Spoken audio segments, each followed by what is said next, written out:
My name is Sarah Mitchell, and for 7 years, I let my family believe I was nothing more than a janitor at Horizon Tech, one of Boston's fastest-growing technology companies. The truth? I was building a $50 million empire right under their noses. The story begins at another dreaded family gathering, my cousin Olivia's engagement party at the prestigious Boston Harbor Hotel. I adjusted my simple dress, bought on clearance to maintain my carefully crafted image of struggling to make ends meet. Around me, success practically dripped from the walls. Doctors, lawyers, executives, all sharing the same last name, all looking down at the family's greatest disappointment. Sarah, there you are. My Aunt Margaret's voice cut through the crowd, dripping with false sympathy. We were just talking about everyone's achievements this year. Thomas made partner at his law firm.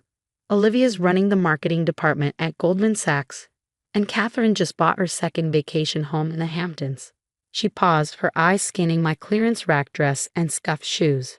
And you're still cleaning offices, right, dear? I took a sip of my cheap champagne, forcing myself not to react.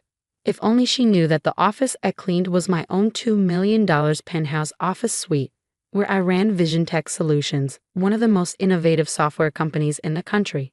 Yes, Aunt Margaret. Still cleaning offices at Horizon Tech. Oh, honey, she patted my arm with practiced condescension. Have you thought about going back to school? I'm sure we could all pitch in to help you get a real career. Behind her, my cousins barely concealed their smirks. I thought about the contract I'd signed just that morning, a $15 million deal that would revolutionize supply chain management for half the Fortune 500 companies. But I just smiled and nodded. Thanks, Aunt Margaret. I'll think about it. The truth was 7 years ago, I had made a choice that would change everything. After graduating with honors in computer science and business administration, I turned down a prestigious job offer from Google. My family was furious. You're throwing your life away, my father had shouted. All that education wasted. Instead, I took a small inheritance from my grandmother, the only person who ever truly believed in me, and started Vision Tech Solutions. But I knew my family. They would want to be involved, demand positions they weren't qualified for, try to control everything. So I made a decision. I created an alter ego, Alexandra Phoenix, the mysterious CEO of Vision Tech. Sarah Mitchell, the founder's real identity, became nothing more than a janitor at Horizon Tech, a company that, ironically, was now one of our biggest clients. Sarah, come here. My mother's voice pulled me from my thoughts. She stood with a group of relatives, all wearing designer labels and subtle disdain. Tell everyone what happened when you tried to apply for that receptionist position.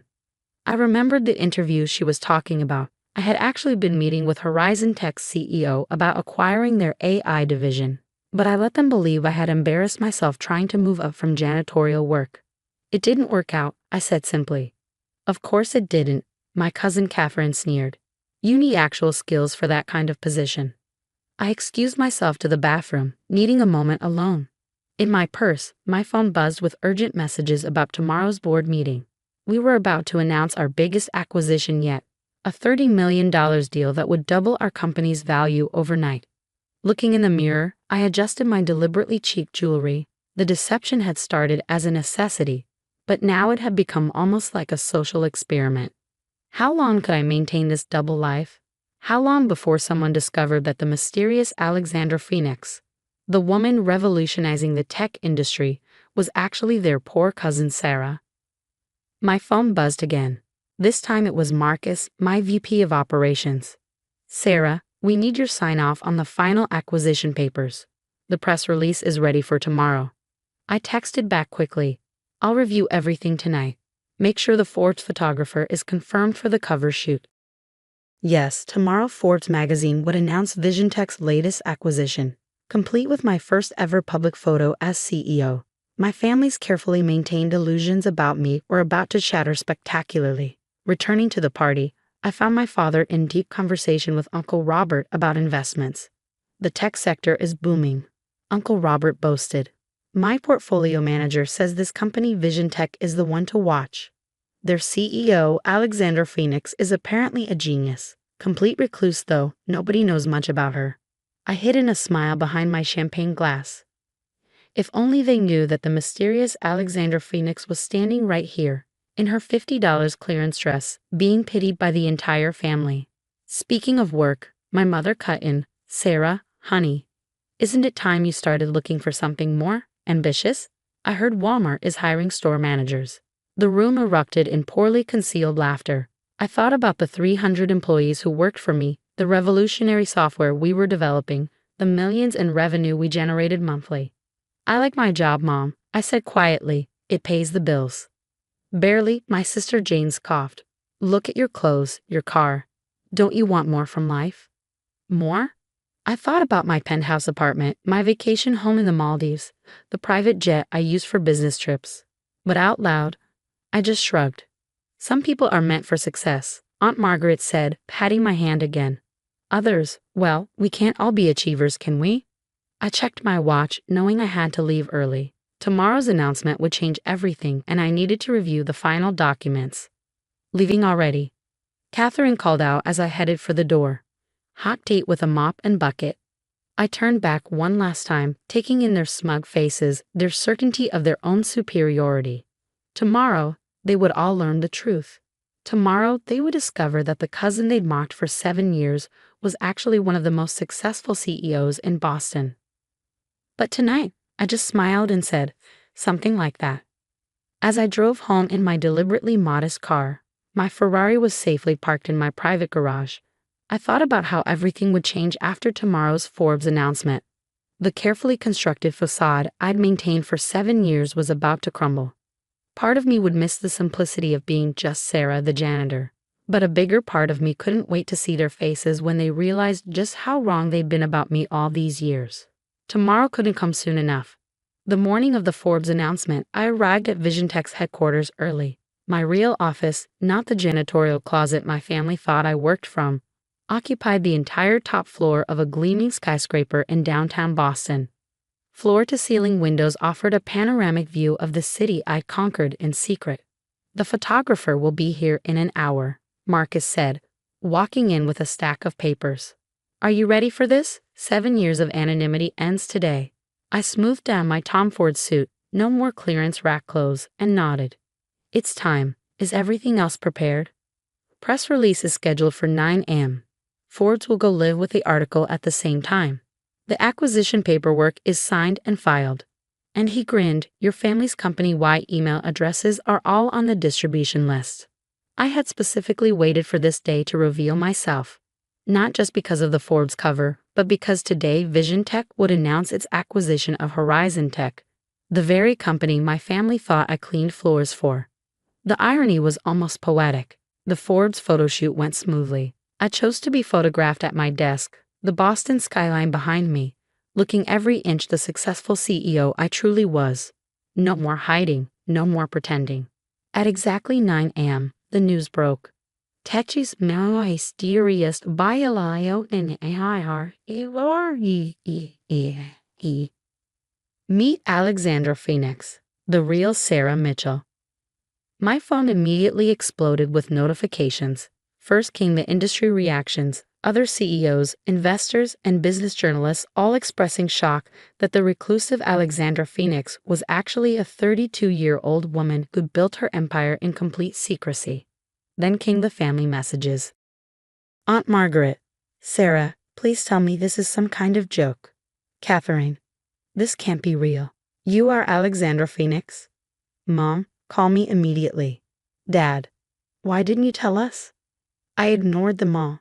Instead, I watched the numbers roll in as Vision Tech's stock price soared on the acquisition news.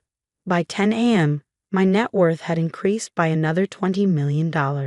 The office door burst open. Jane, my sister, stood there looking like she'd seen a ghost. She must have rushed over from her law firm 10 blocks away. "How?" she demanded, her designer handbag clutched like a shield. "How is this possible?" I leaned back in my chair, enjoying the role reversal. "Can I help you? Do you have an appointment?" "An appointment? I'm your sister." "Oh," I raised an eyebrow. I thought I was just the family disappointment who couldn't even get a receptionist job. She flushed red. "That's not, we didn't." "Security," I pressed the intercom. "Please escort my sister out. She doesn't have an appointment." As security led her away, I heard her yell, "Mom and Dad are devastated." How could you lie to us for 7 years?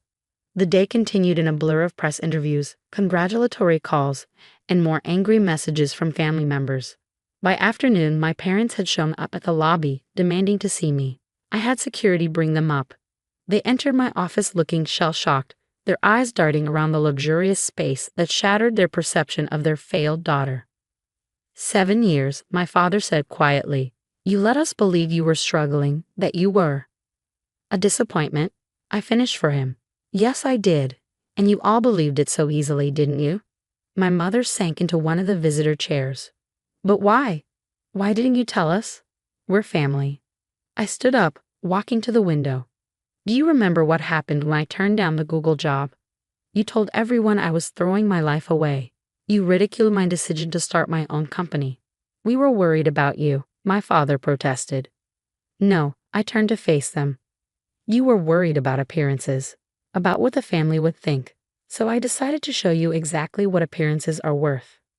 But the deception, my mother began, was necessary. I cut in. Look at cousin Thomas. When he started his law firm, the entire family demanded jobs, investments, favors. Look at Olivia's marketing agency. Half the employees are unqualified relatives.